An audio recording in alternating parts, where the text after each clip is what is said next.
introduction. So, I will start with the presentation, and yeah, where did I start from?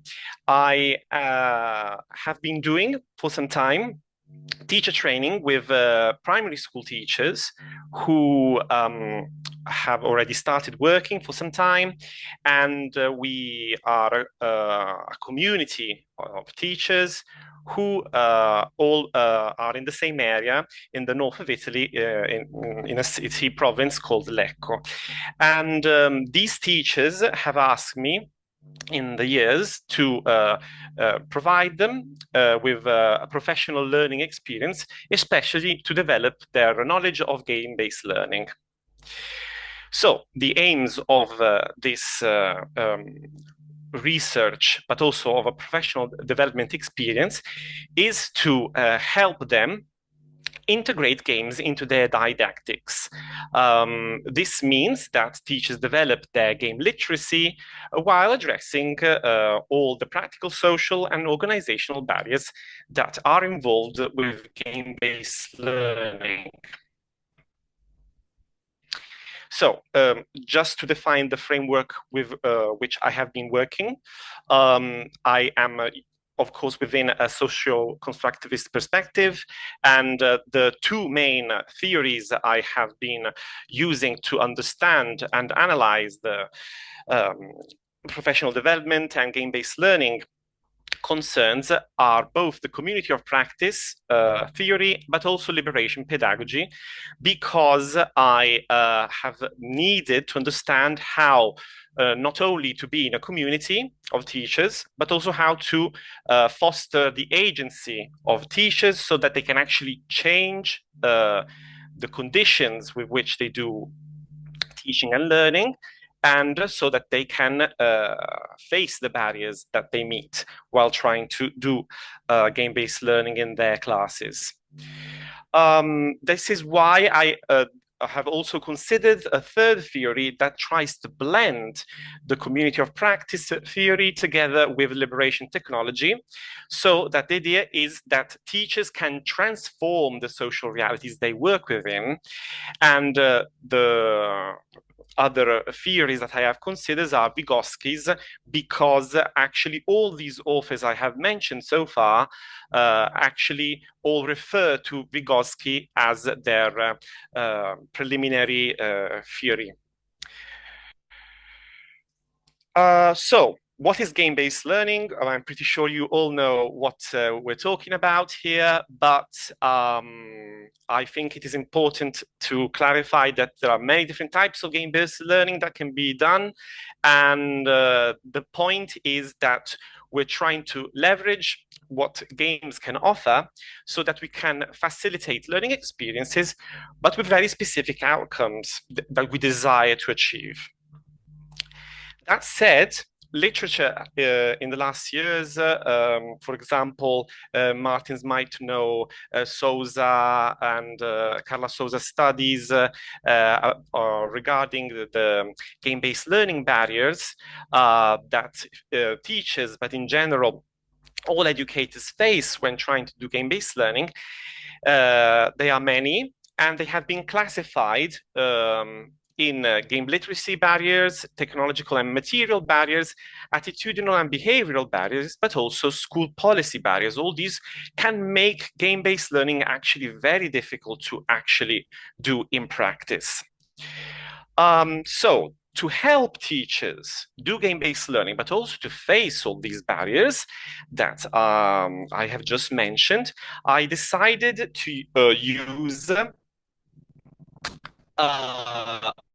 ricerca formazione methodology, which is a specific Italian methodology that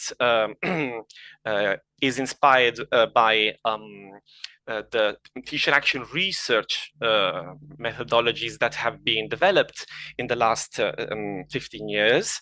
And one of the key aspects of this methodology is normative isomorphism, which means that when we train teachers so that they can do game-based learning, we have to do it in a playful and gameful way. We have to make them do game design, because Otherwise, the risk is that we tell them something in theory and they don't understand how it can actually be done in practice. The professional development experience is key to make them understand how it can happen. Of course, they will have to understand how they can transfer what they see in the professional development in their own classrooms. Uh, Besides normative isomorphism, there are other 5 core principles to this methodology. Teachers are treated as co-researchers, and they have to negotiate roles, they have to negotiate their aims, and this means that the researcher has to help this group of teachers work together, even as a community. This approach also requires to work on the teacher's context, which means that teachers have to document their teaching, and this means that then teachers have to bring the documentation they produce in their classrooms and share it with the other teachers and the researcher, so that then there can be a discussion on the documentation of what they have found out while doing game-based learning. And finally, there are 3 transformative aims, which are changing the way students learn, changing the way teachers do didactics, and changing school culture. Because if we don't change school culture, very likely nothing is going to change permanently in time. There won't be continuity. So what I have actually done, I have worked with 80 teachers for 2 preliminary training sessions, where I have given them an initial understanding of what game-based learning is, making them play games, making them design games, and so on. And then I've had another 3 monitoring sessions, only with a restricted group of teachers who were willing to document their teaching for some time. That's why there has been a big reduction, because not all teachers are willing to document their teaching and learning practices. And besides the hands-on activities I have been mentioning, another key aspect is the debriefing. Teachers need to discuss on what has happened in the classrooms, what they feel, what they are dealing with, because this helps them together to find solutions to their problems. So after the first few sessions, I realized that the most common barrier for this specific group of teachers was the lack of collaboration among colleagues, meaning that when these teachers tried to do game-based learning in their classrooms, their colleagues made it difficult to happen. They would literally try to stop them from doing game-based learning. They would make it difficult for them. So to face this barrier, I designed one specific activity, which is based on Boal's forum theater games. The idea is to make teachers play a very specific type of, we could call it role-play game, where they stage a situation which is very close to what they live in a difficult situation with their colleagues. So we decided that there would be 3 roles: one a GBL enthusiast, one a dismissive colleague who tries to make GBL difficult, and a neutral bystander.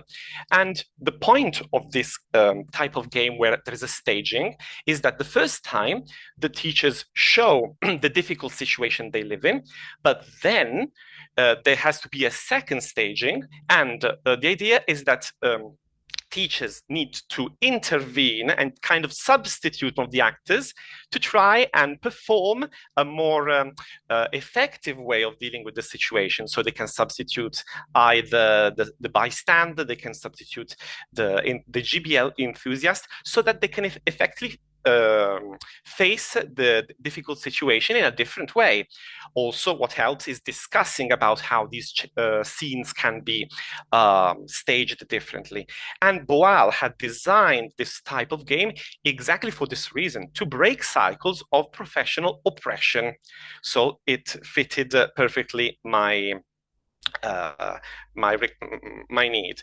What I did then was to analyze all the materials that were collected, meaning all the scripts from the focus groups that I conducted at the very end or during the training sessions, but also I analyzed the transcripts of the teachers while they were staging the scenes that I just explained.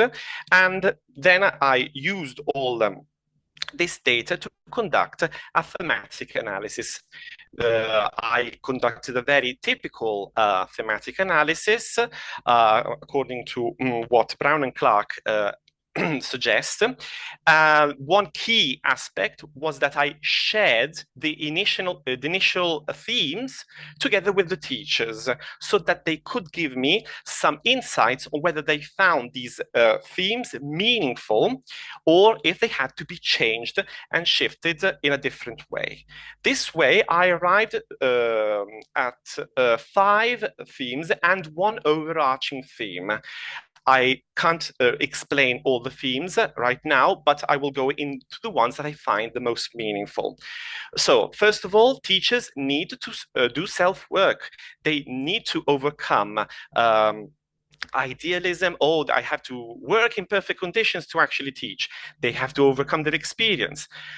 Also, teachers need to understand what they define as the conservative teachers, their conservative colleagues, because the point is that these conservative teachers keep wanting to do traditional type of teaching because they feel it's something that keeps them safe, while they think that playing is something chaotic and that they cannot control. Then another key point is that GBL enthusiasts, or those teachers who want to do game-based learning, need to create alliances first of all with the bystander colleagues, because there are always colleagues who are not against, but not even in favor. So those are the teachers we need to create the first alliances with. And lastly, there has to be an accommodating approach, which means that teachers don't have to be too directive, assertive, but on the contrary, they need to extend a hand to their more conservative colleagues, because slowly they will get them to change their views. There will be what the teachers defined as a glimmer of availability, which is a good starting point to get to then game-based learning become a common practice in their teaching. So to end my presentation, what I think these initial stages of this teacher action research shows is that teachers need to develop their collaboration competencies to actually do game-based learning. This is something that Nusa Inen, but many others have pointed out as key. If teachers do not have collaborative competencies, it is very difficult then to actually manage to do game-based learning in their classes. Another key point is that through this type of teacher action research, teachers can actually become more aware instructional designers. Another key point I would make is that theater games are a good way to help teachers enact and analyze the professional challenges they have to face. And finally, what I have done after this is to continue the teacher training professional development experience following after these initial stages. And the idea is to find out how we can foster a change in practices, in professional attitudes, and finally, and hopefully also in the general school culture, so that game-based learning can actually become a possible and effective way of doing teaching. And yeah, here I have some bibliographies, and if anyone is interested. That's it. Thank you very much,